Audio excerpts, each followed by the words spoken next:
Ngayong araw ay naligo kami sa Manihala Falls. Tara, samahan nyo kami.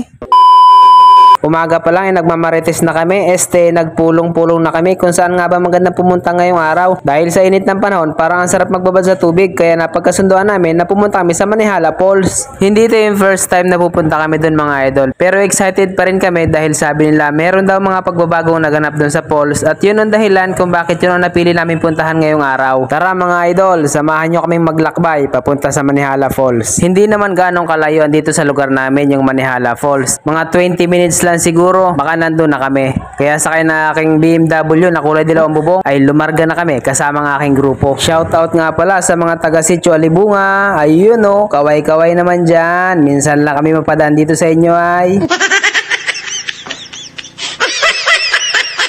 Hello mga taga Bilya Pag-asa. Wala lang, gusto ko lang kayong batiin. Pag napanood nyo to, baka naman.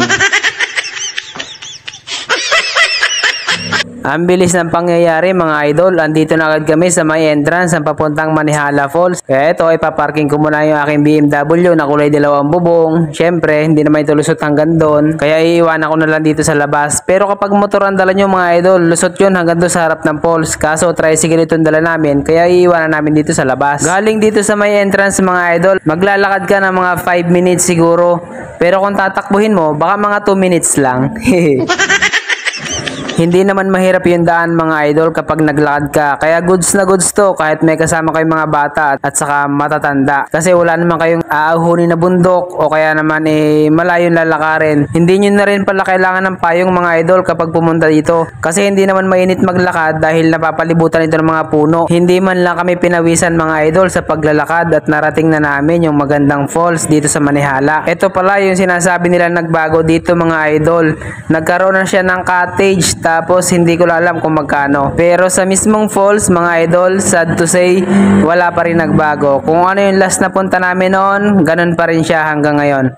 Pero hindi na importante kung may nagbago man o wala dito sa falls. Ang importante, makaligo kami ng libre kasi sa sunod baka may bayad na ito eh.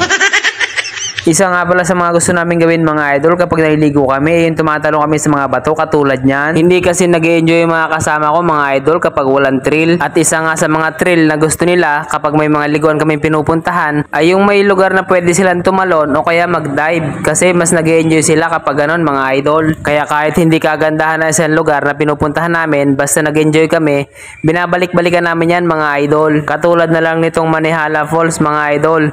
Nung unang punta namin dito ay nag-enjoy kami. Kaya ngayon bumalik ulit kami dito para mag-enjoy. Kaya sa mga hindi pa nakakarating dyan dito sa Manihala Falls, subukan yung pumunta dito mga idol para maranasan nyo rin yung enjoyment na nararamdaman namin dito kapag nandito kami. Safe din siya sa mga bata mga idol kasi itong bandang gilid ay mababaw naman. Pero kung naghahanap ka ng malalim, may meron din mga idol doon sa may pinapatakan ng tubig, medyo malalim din. Kaya para sa akin ay okay na okay siya mga idol kasi hindi mo kailangan bantayan yung mga bata. Pwede ka rin nga pala umakyat doon sa taas mga idol. At dun sa bandang taas ay may mga butas to ng bato na parang jacuzzi. Kaya idol, kung mahilig ka sa mga adventure katulad nito, bagay na bagay sa iyo ang Manihala Falls.